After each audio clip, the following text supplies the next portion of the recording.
Hello.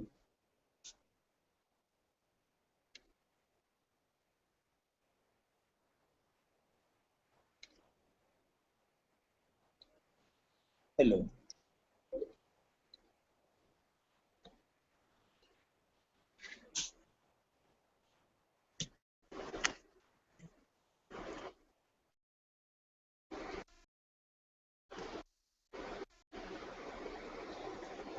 Welcome to day two of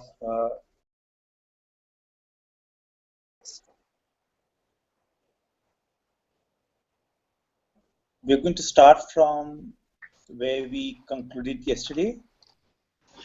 Okay. And we had we were actually trying to figure out what the rules of a language that allow us to have a specific conversation if we want to have it with people whom we don't know very well and whom we don't share a history with, who haven't learned to understand us, essentially, Right. how that might be possible. So the first question for us today is, if we hold ourselves in our minds and apply ourselves to words we say, does it help in getting through? If we hold ourselves in our minds and apply ourselves to words we say, does it help in getting through? Yeah, so I think this links back to our surrogate services study group in the sense, so is it is the actor just repeating some lines, or is the act backed up by sufficient emotion? And we spoke about this question quite a bit, but when it comes down to language, are we talking about a language that is self-sufficient in terms of having a capacity to, communicate all the intent that is desired to be communicated, or does it rely also on the delivery and Right. other factors? Yeah. So even if, I still am not able to get past the immediate environment. I might hold myself in my mind, but what comes out of the language, what comes out as language, to me seems to depend on very specifically the conditions in that moment. So whoever is in the communication space, those words will depend on that, is what I'm stuck with. So the words will depend on whom you're speaking to.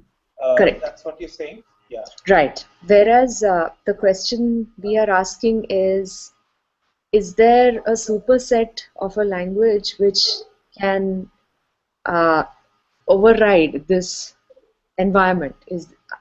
I guess the way I'm understanding is the question we are asking is there rules which we can come up with which will override this environment and we are able to communicate?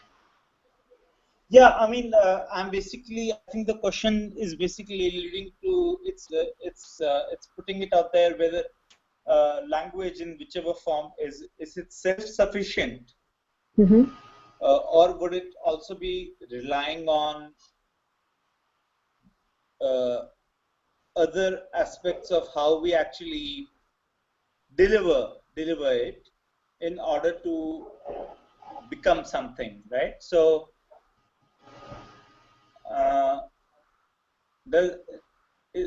does language in written or spoken form depend only on the words and the construction that we undertake with those words, or is it also about how we deliver those words? Yeah, I mean, I would say definitely yes, and the delivery. And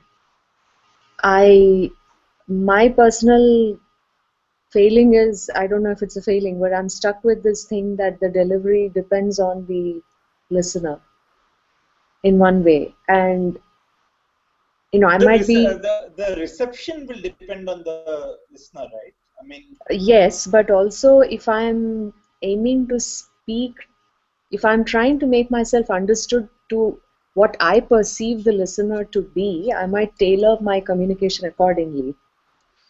right. Sure. I mean, yeah. So if we know people, if we know how what we say is generally interpreted and made Yeah. sense of by someone, then we will Mhm. tailor it. Yeah, sure. But Uh, the interesting thing which you said is we are talking about conversations amongst people who don't necessarily have a history. yes, yes, Yeah. who don't have a history, and so I mean, and the complex. I mean, the difficulty is also that if we are talking about such factors that language doesn't contain within itself, Hmm. then how would we hope to have such factors be governed by the rules of construction of such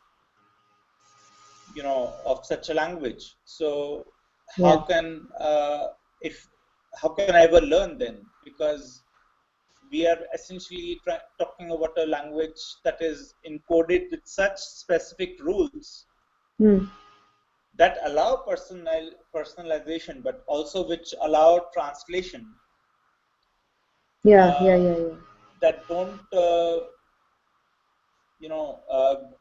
get into all of this individual skill, which might not be governed by I mean, which might not be something specific about the language itself. Uh, so so we are talking about a language which transcends the speaker and the listener. Yeah, if that's not uh, too too much of fantasy, and I see that. Yeah. but yeah, so in this question we are actually just trying to figure if our presence itself, what we were talking about yesterday as the as a surface of our being that maybe people encounter Hmm. uh, very immediately. So if our presence itself and and ways that our presence manages to, let's say, even work remotely sometimes mysteriously, we don't know how Hmm. it does, but then yeah, so if we hold ourselves in our minds and apply Hmm. ourselves to the words, it's basically, so if we are present in a more Hmm. intense way, Yeah. then does it help a more loosely constructed language, also to get through? So, So you're or saying yeah, the self-awareness drives the words that are coming. yeah. So would that be another way of looking at this whole uh, process? That instead of just specifying the words and the construction uh, Mm-hmm. in a very intricate way, is it Hmm. also about the presence that backs, Hmm. that actually, yeah, It- the way, I mean, when I look at the question, it seems to be a question about authenticity. Would you look at it like that? I mean, I am looking at, we hold ourselves in our minds, so we are very present and we are aware of what we are. yeah, just to loosen it up a bit, Mm-hmm. and to relate it to uh, what I mean, I've been, for example, doing with acting and actually learning how that works. I mean, Mm-hmm. so acting in that sense is totally opposed to the idea of authenticity, right? Correct, correct. Because uh, you have the idea of believable the believable real. Okay, so it's like the authenticity is applied to a fake thing. Like in the sense, you're not presenting the true self, but there is some character that is being presented. Yeah, but but whatever you are doing but basically Mm-hmm. how it's coming across is Mm-hmm. in a very authentic way. Correct, So precisely. Yeah. it becomes impossible to distinguish Okay. Yeah. Okay. between, Yeah. yeah. Yeah.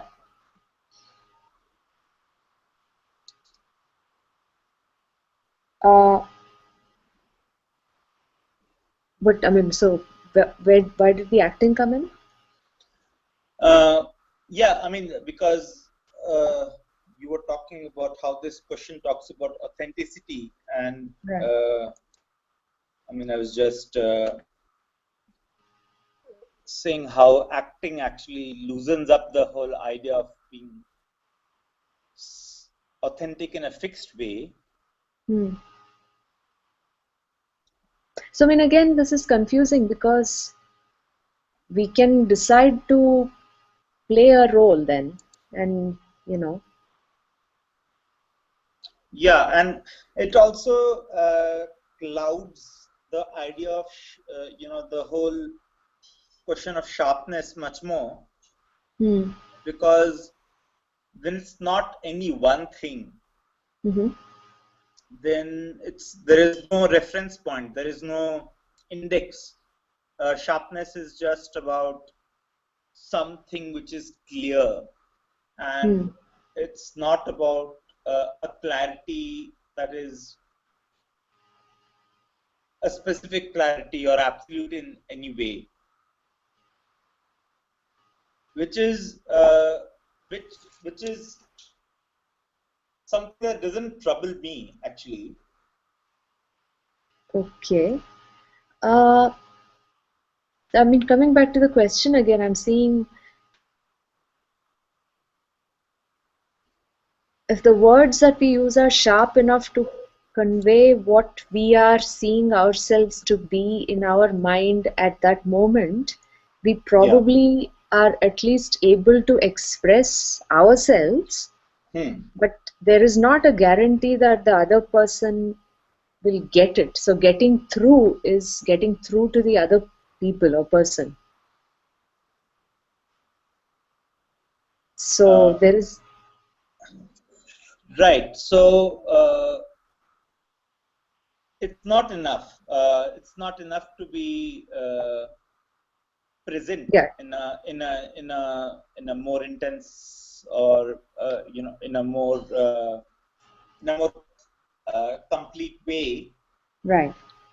We also so yeah, maybe uh, I can just keep making these posters of things which are at least needed, but Mm-hmm.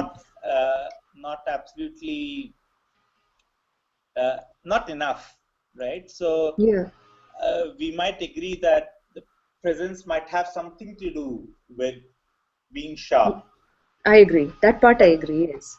it might not be enough to Yeah, explain everything.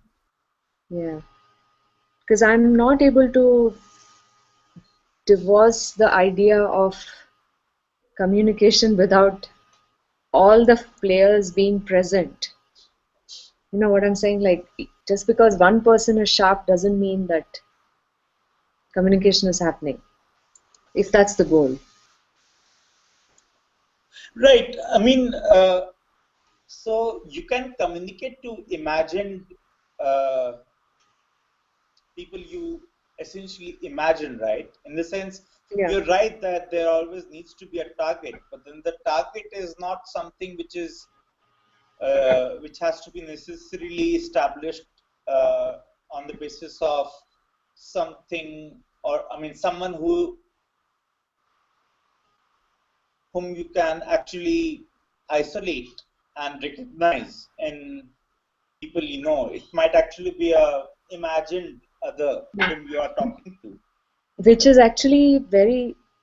which is the most reasonable thing, because I can only imagine what the other person, even if there is a real person there, I can only imagine what they are really. I mean, I'm only seeing, right? I mean, I don't know what's in their head, so. And I mean, I'm sure like when you're sitting in your room and singing a song all by yourself, Mm-hmm.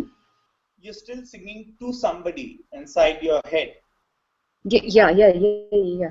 And that helps you get tuned to uh, Yeah, being heard in a specific way. And correct. at that point, it maybe doesn't matter who is actually listening to your song. I mean, in the space. So sometimes, I mean, that happens. That I mean, that's I discover that I feel that I'm doing that Mm-hmm. most of the times. That when I'm writing, I write for somebody. Correct. Yeah. Now that the somebody that I write for doesn't really exist, and when I read out what I've written, I'm still Mm-hmm. reading to that somebody, and I don't really care Right, about right, right. who's in front of me. Right, right. No, I mean, I can see there's two things though. I mean, there is singing or speaking just for singing or speaking. That's another thing, and I'm just singing. You know, it's like I'm enjoying my work and spontaneously a song comes out. That's Right. not necessarily with a conscious thing. But I agree with what you're saying also, like level of awareness of, what I'm singing, how I'm singing, the criticality, whatever. I could see that too. I'm writing, who's the audience? I mean, I could be just free writing also where you're writing. Most often we write for an audience.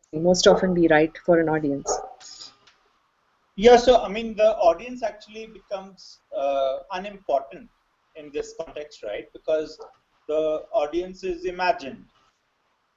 So the real audience is uh, is unimportant Mm-hmm. because we are not actually trying to communicate to the real audience. Mm, I mean, we are communicating to some audience, and I mean, I'm not able to know what the real audience really is because, like I imagined, I can only imagine what the other person is thinking or what they expect me to write for them. But I think that's digressing a little.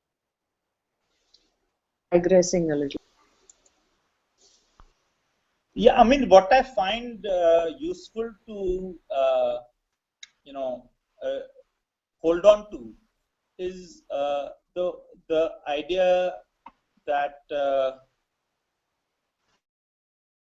the audience is really not important because Yeah. I get it. I get it. It's not going to make any difference. Whatever I yeah, do, I'm not going to know what the audience is, so I might as well just speak. yeah, and I mean, and it helps to have a good listener Mm-hmm. because you end up uh, talking in a very practiced and specific way to someone who knows how to listen to you, but that someone is usually inside your Mm. head. Yeah, yeah. I mean, hopefully, yeah. At least. You know So what I'm saying? Like even if right, hopefully, like even the listener inside my head should be amenable to listening to myself. If you see what I'm saying, like I have to believe in myself that much that I have a listener that I believe in. right. So then, I mean Anyway, but that's that puts still us in digressing. Yeah. that puts us in a more difficult spot of then why do we actually bother to try and tell a story to anyone else? I mean, I mean, it's sometimes like one of these groups. It's about just having the engine that drives that impetus to story. So you say it however you say it. I mean, in the form of how I'm expressing, but I have a need to express, so I'm expressing it.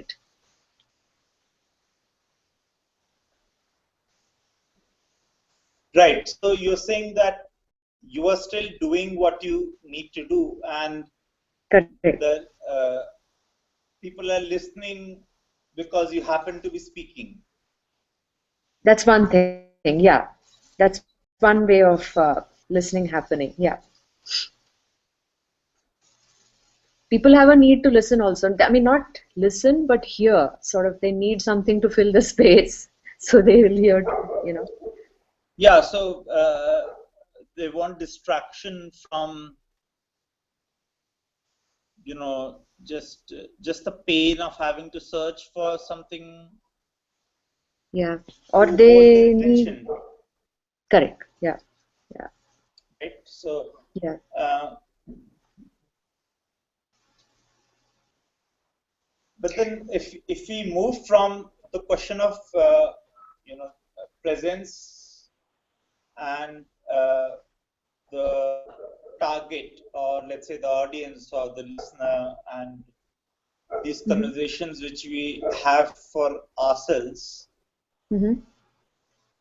uh, then the other question, the second question for us is, how do our actions amplify the meaning of what we say and write? Mm. Yeah.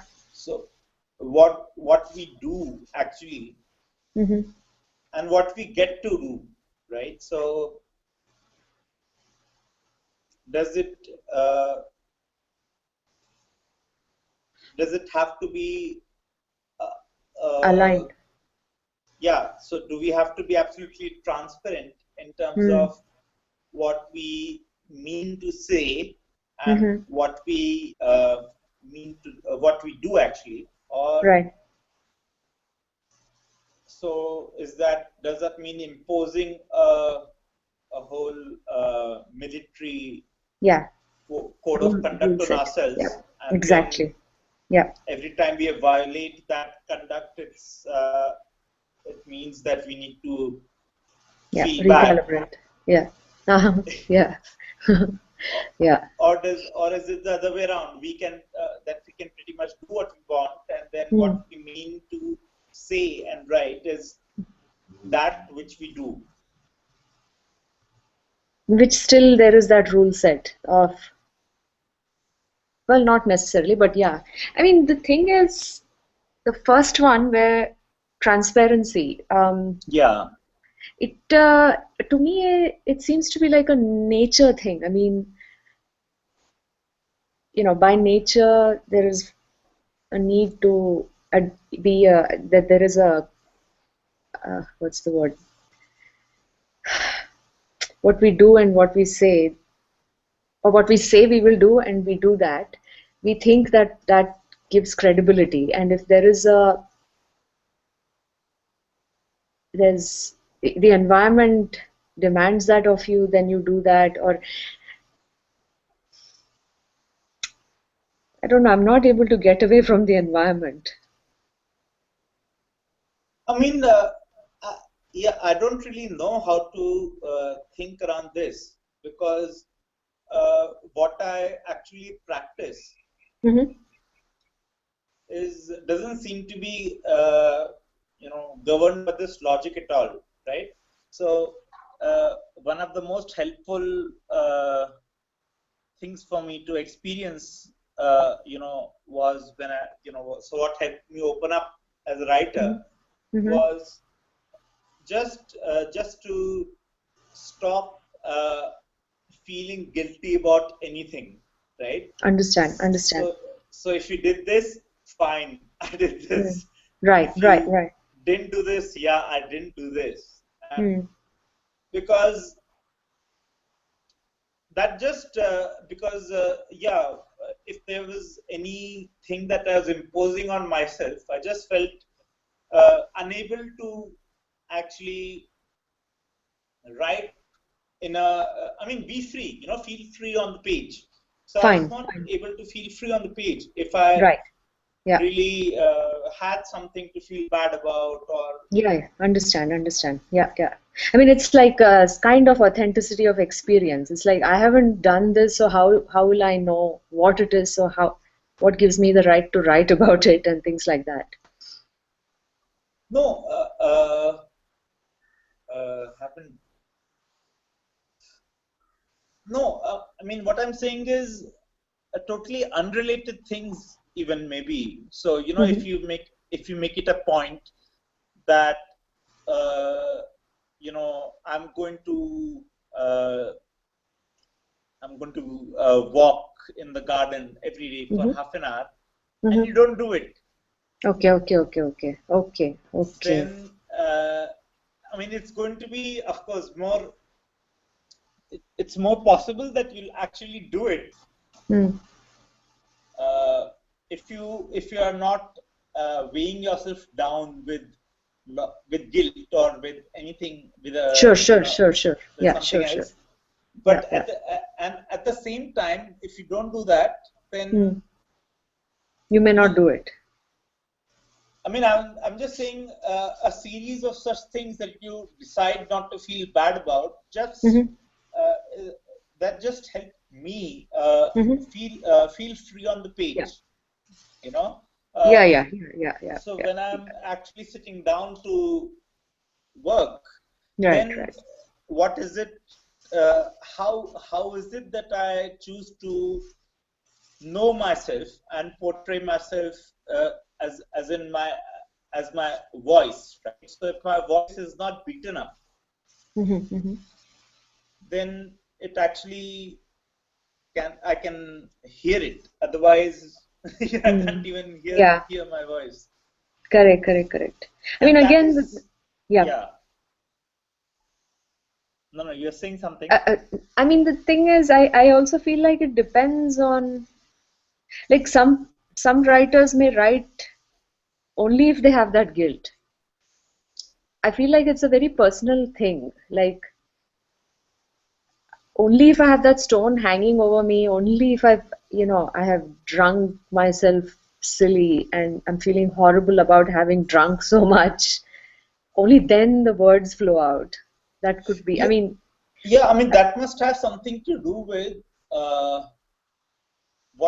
what my voice sounds like, right? So if for example, if I know myself hmm, as sounding like someone who actually cares a lot about everything, okay, and and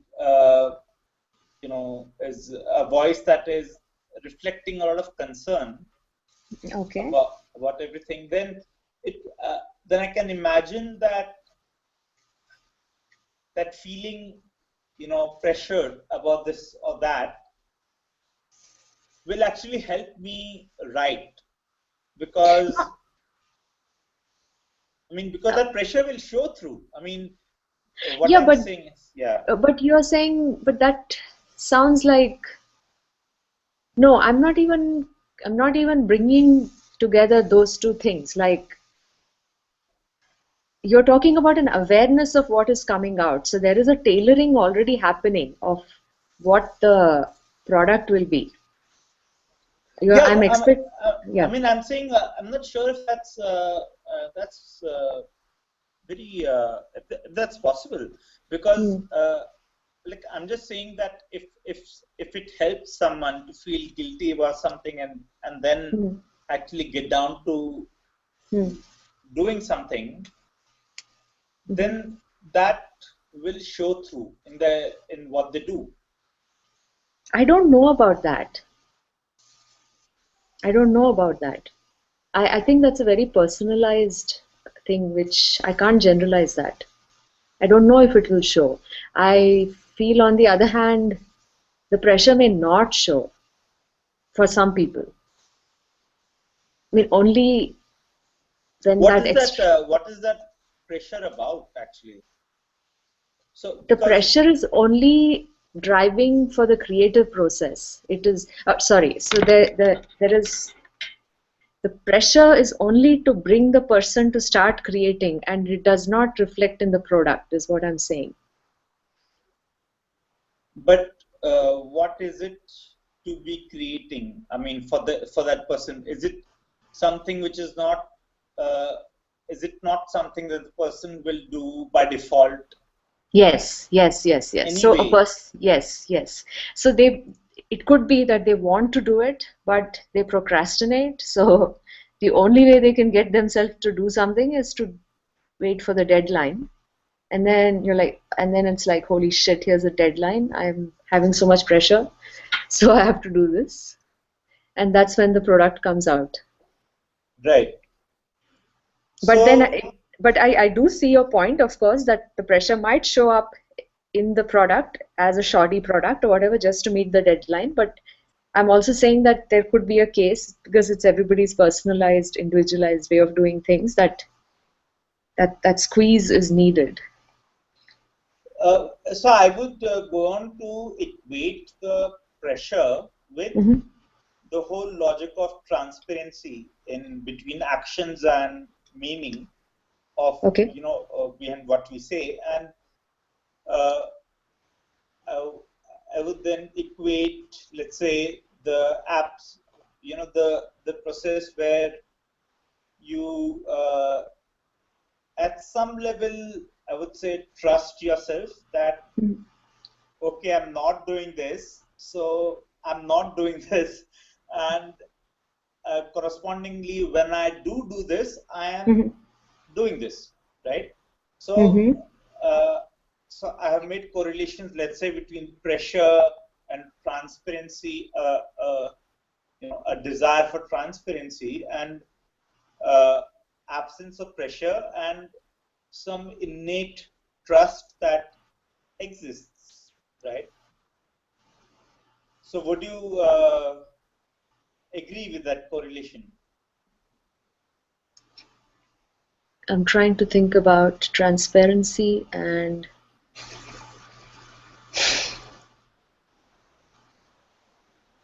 yeah, I'm not able to grasp this actually. So, transparency and And uh, the presence or absence of pressure. presence of pressure. So, in the sense that you feel that you must do something other than Okay. what you happen to be doing Mm-hmm. by default, Right, right. because you think you should be doing something, Correct, which correct, you stand for, or which correct. which is a higher version of you know or a more Yeah. intensive version of your presence, or something, or whatever, however you like to mythologize Mm-hmm. your creativity. I mean, I don't know how Mm-hmm. you like, but Mm-hmm. in the absence of that whole mythologizing process, if we just say, okay, I do this when I feel Mm-hmm. like it, and when I don't feel like it, I just don't do it. Correct, correct. And you're saying that that's transparency is more possible over there. Yeah, I mean, in that context, there is no question of transparency. So, in the Hmm. sense, if I'm on a if I mean, that I'm correlating more with trust.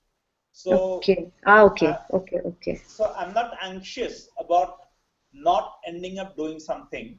I'm not Hmm. anxious about missing the bus. I'm not Sure. anxious about anything, Right, right? right. So why I end up doing anything is not because of some pressure, some fear, some anxiety, but Mm-hmm. because, oh, I actually felt like doing this. Makes sense. Okay.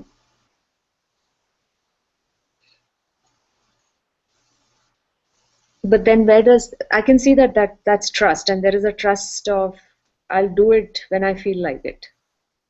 Yeah, I mean, that also sounds like a very adolescent kind of. Yeah, no, but I understand what you're saying because I've also sort of experimented with it. Like right now, I really just feel like hanging out on this lawn.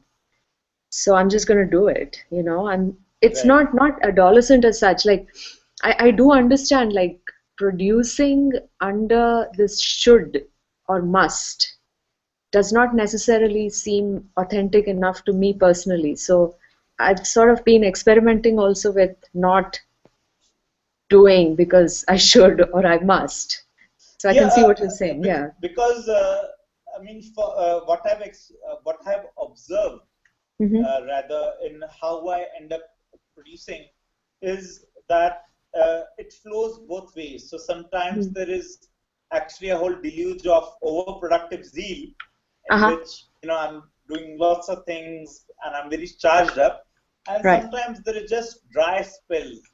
Right. There Right. are weeks and weeks of not Mm. understanding uh, why I should do anything. So feeling a total Absolutely. absence of motivation Yeah. Yeah. to Understand. do anything. But I mean, the only thing I'm saying is that I've, I've I seem to be. I mean, so for the last few years, Mm. the just accepting the dry Mm-hmm. Yeah. spell Mm-hmm. for some, let's say, for something as something which is equally important Yeah. Yeah. Yeah. Yeah. Yeah. Yeah. as Yeah. the Yeah. whole Yeah. zeal Yeah. of the productive zeal has Yeah. helped me, because Understand. Yeah. No, and yeah, I would like to. I mean, Yeah. there are seasons. I mean, Yep. Yep. there are things Yep. happening inside the head, and you can't really Yeah. Yeah. explain all of those things. And Yep. Yeah. I hear you. Yeah. because Yeah. And it's almost like you do need certain seasons for the other season to have any meaning or to actually come about.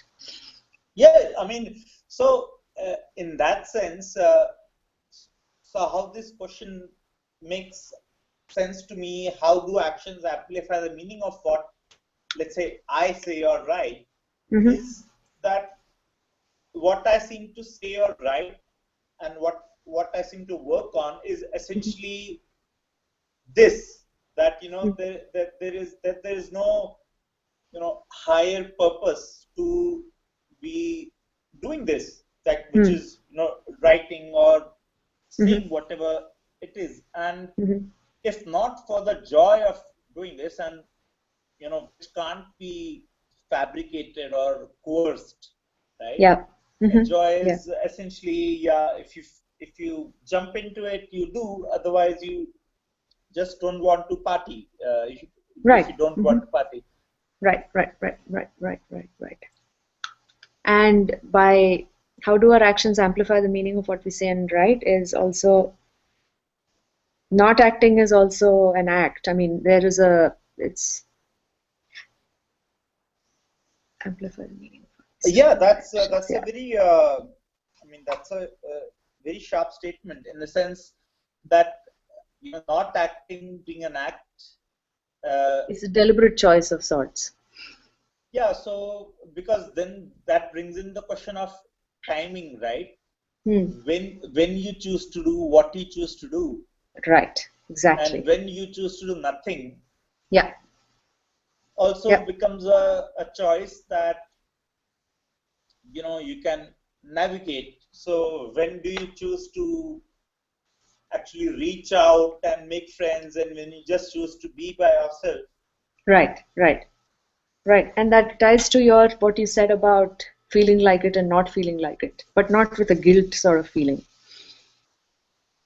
Yeah, I mean, so I mean, the direction of this is actually, it's oriented specifically in my head towards the whole question of language. Mm-hmm. Because so what I'm saying is that the language that we use can't can't possibly be insulated Mm-hmm. from what we do, right? So we can't Mm. appear to be very carefree and Mm. distant from the mess of life and everything, Mm-hmm. when while at the same time really making it a very critical task, a very important task for us to write that we are very distant from. I mean, so that distance has to be reflected in action, right? So they can't be anything which seems to be more important than what we are already feeling like doing in that instance. And if there is something more important, then that doesn't amplify, that doesn't actually, that is not actually coherent, that is not consistent with what we're saying. The tenor of our voice otherwise, because Sure. I mean, which has often disturbed me, as a defining kind of concept about Indian film music. Right. Because I can't ever make peace with the idea that these songs are written by someone who was asked to respond to a situation in the script, and somebody else made the music to, so basically it's not something which is an outbreak of, it's just somebody making a song because they feel like it, but it's more understand like and that correct, and it goes back to the first question of getting through. Now it seems to be getting through to a large section, but it is not necessarily getting through to someone like you, and I feel the same way. Yeah, but which I was thinking the day that it might be something about this market. I mean, of course, about the Indian market, where so people don't really enjoy music per se, but they enjoy narrativized products, right? So that's right. It's like they can't deal with things in pure isolation. Yes, the pure form or something. Like even within dance performances, people would rather see like a story being shown rather than, like Nritta versus Nritya, like where there's an abstract dance is harder for people to relate with than a more narrativized, like you said. Yeah, so like film songs being danced, danced to, and all of that seems to have a greater currency. Yeah. It's an interesting thing actually what just you said, because if you look at it from outside, it's like a fantasy happening, and it looks really out of place. But for the Indian market, probably that fantasy process of that weaving of the fantasy within the narrative is more natural than having only a story. Yeah, because it's so strange. I mean, we just don't have any independent music. Yeah. I mean, except in some pockets and whatever. Yeah. But not like a mass I mean. A cultural, segment. Yeah, I mean, I feel like it's lost. See, because classical music, for example, I mean, if you look at the history as such, it's a long discussion, but it looks like there was, like ragas, for example, there are stories of musicians who are exploring a raga for 2 days, and it's just abstract, a raga. There's no song, no lyric, nothing. But the people are sitting and enjoying. So it's, I think, also the way the audience is trained or what is given. I don't know. It's various levels, but what is being thrust upon the audience, what is expected of the audience, how the market forces are working, everything comes together. And therefore, the current milieu where there has to be this narrative and people expect that there is a story and the song fits into the story. And random people break into song.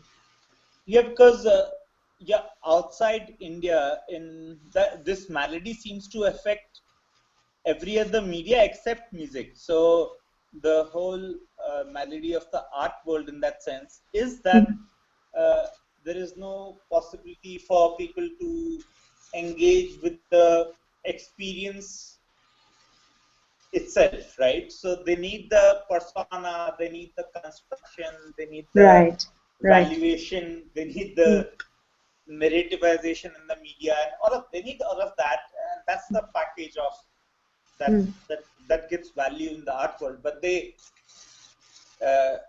can't really isolate the experience in itself.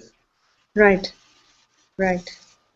Or even they're afraid of isolating it because it seems like to do that takes a certain amount of effort as well as a certain amount of freeing yourself from what is expected of you. Yeah, I mean it's a risk, right? Yeah. So and the risk is the third question that we move towards, which is, when we are unsteady Mm-hmm. and unwilling to commit to ourselves, Mm. so exactly those moments which we are otherwise trained to feel guilty about, right? Mm-hmm. So Mm-hmm. that, oh, you're not doing what you need to do to further your progress in life or anything else, right? So when you're unsteady and unwilling to Mm-hmm. commit to ourselves, what is the risk, right? So what do Yes. we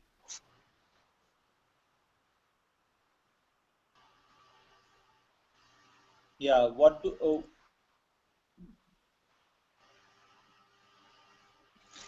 When we are what do we unsteady and fear unwilling. Mm-hmm. what do we fear when we are, you know uh, when we feel that we ought to actually not be doing something? Yeah. I mean, there is definitely a loss there. And the loss to me is a loss of living almost, of experiencing, of living fully.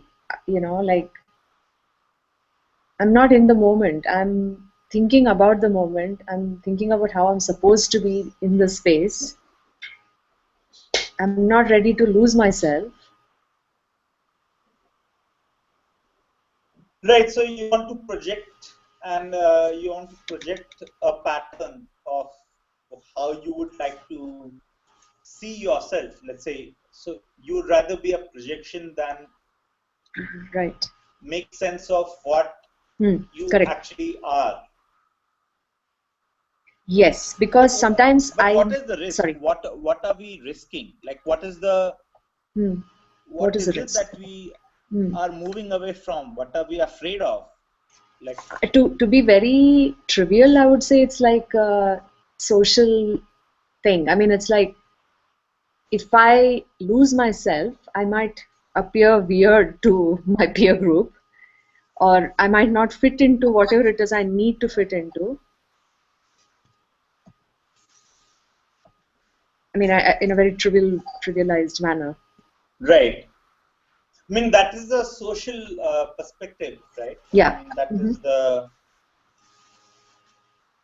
Yeah. But so is the social perspective such? So is that so important for us to I mean, actually not cite? not for me personally, but I think it's important for many. I mean, I think it is to a certain extent. I mean, we're trying to. What is it we're trying? Are we trying to? It depends on what is it we want in that moment. Am I open enough? Am I brave enough to risk that, to feel that experience, to be in that experience in that moment? Do I have the currency enough to be able to lose my?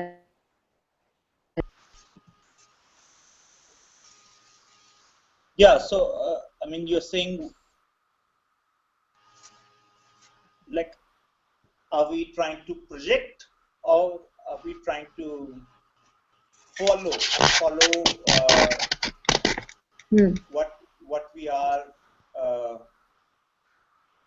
by default? Yeah.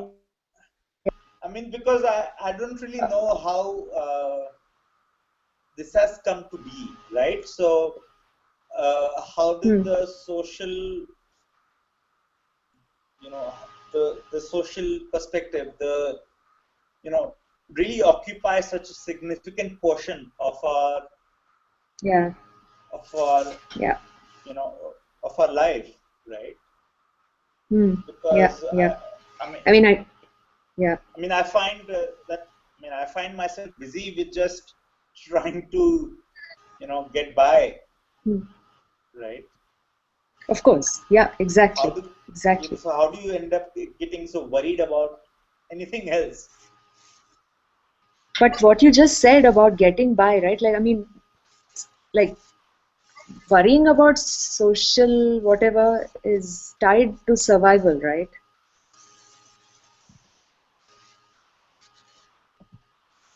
Is it? I mean, would it? Yeah, survival of different ways. Yeah, so not just maybe not Mm. just our financial or just our economic survival, but maybe Hmm. survival of our social. Just Identity our even. identity, our clique, our culture, whatever. Yeah. Hmm. What do you think is the risk is?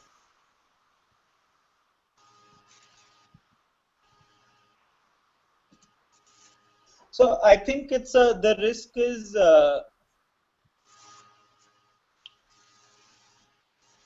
just it's kind of related to what we are just talking about in terms of the music, Hmm. the film music, because so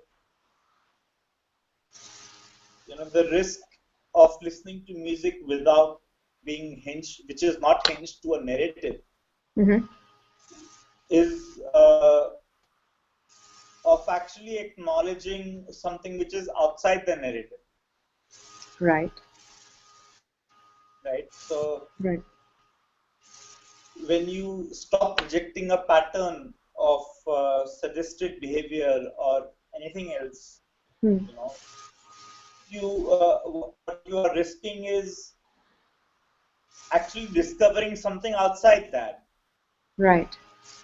and that's not something which we are actually very well we are prepared for. Hmm. Either by whatever education we go through or Hmm. whatever family life we might grow up in, or Correct. So we are worried of the shift in status quo. we're worried about discovering something which we do not we don't know how to make sense of, Right. Right. Right. Right. Right. Right.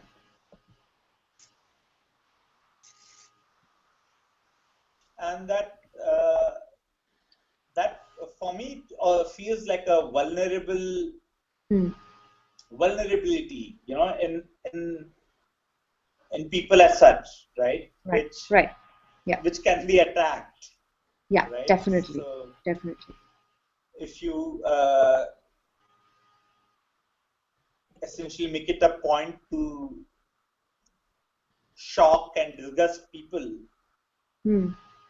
then you're helping them discover something which they haven't discovered yet. Or Right. Yeah. you could think of some nicer ways of uh, helping them discover things outside their pattern, but yeah, I don't actually seem to be able to do that. What other ways would actually there be? Yeah.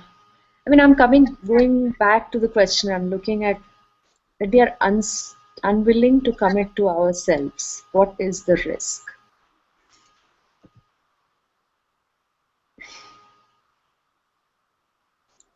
So we are not trusting ourselves. Yeah, so that's the flip side. So the pressure, right? So Hmm. the situation where we are uh, feeling a need to pressurize ourselves into doing something. So Right. that's not. I mean, that's at least opposed in terms of how we had modeled it earlier. It's opposed to the idea of trust and how we had modeled it earlier. So if we actually trust that, oh yes, I will do what I feel is necessary to be done. If I trust that, if I trust my self to do what needs to be done, then I won't be anxious, right? So then I won't be afraid. I won't feel the need to impose any regimented code of conduct on myself. I mean, and this trust doesn't mean of having any desired set of outcomes, because that would actually contradict the whole idea of trust. Correct. That's right. Yeah. But the trust would mean that whatever I end up doing is not going to be something that will trouble me. Correct.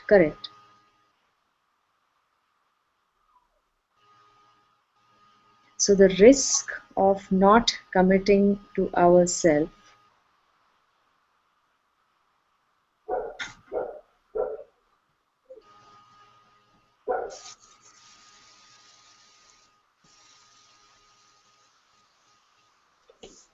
I think we kind of talked about that, right? Like we went through the risk. Yeah.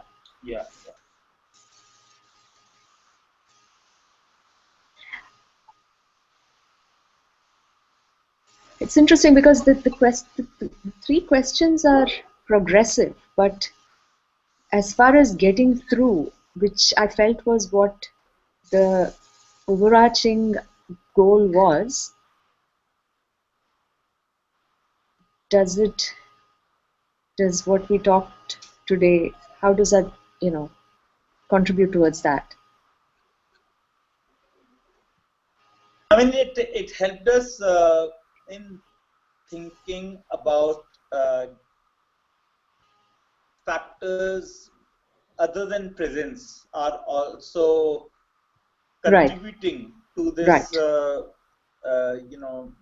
this need to get through. And we are talking about how listening happens more as an instance of listening to what we are saying because we want to say something. So in that sense, these are auto productions of, these are auto productions. So a conversation might not be about someone saying something to you, but it might be about you listening to what someone needs to say anyway. Okay. And sometimes those coincident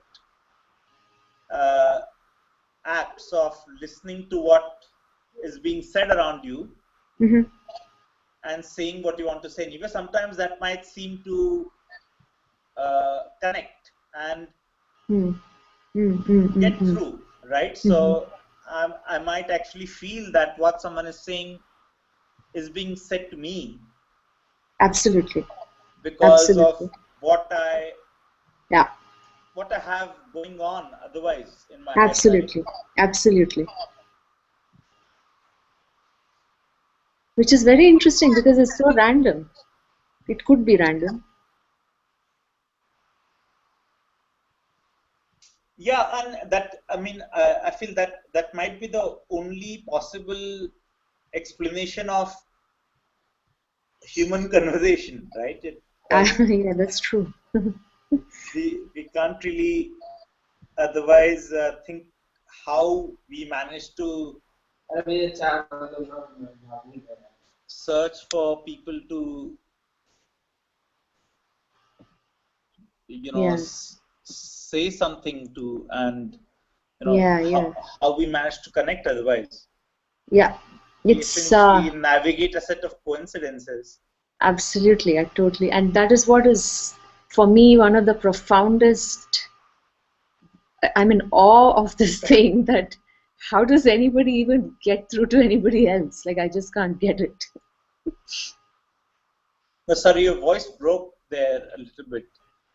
I guess what I was saying was it's one of the most profound things of awe to me, Yeah. where it's like, how do people even talk to each other? How does anybody even get through to anyone else? Right. I mean, I think that would explain why it's so rare, actually.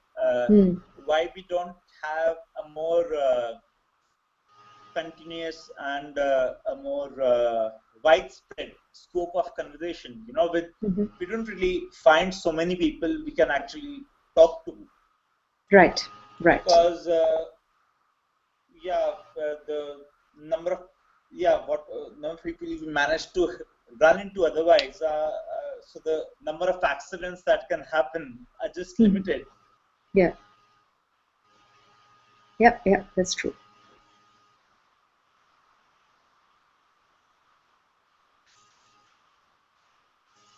So I spoke to Sam yesterday. He said he would try and join in today, but it seems he got busy with something. Yeah. He didn't end up joining. So I'll check with him again if he'll join tomorrow. Yeah, that'd be nice. Hopefully, it's a Sunday. Yeah, because there've been a lot of people interested otherwise, but they don't. But it becomes, what becomes really difficult for. It seems to be really difficult for people to make a time. Right. For people to to just be there at a specific time. That is true, and it's hard to coordinate. I mean, you can't really schedule. Yeah, so that seems to be why people have not been able to join us this time. So many more. But yeah, I'll ping Sam again. I'll see if he's going to join. Yeah, that'd be nice. Yeah. It'd be good to talk to. Yeah. Okay. Yeah. So we'll stop the broadcast for day 2 here. And I hope to speak to you again tomorrow for the concluding session of this series of conversations. And that sounds good. Yeah. Thanks. Talk to you tomorrow then. Thanks. Bye.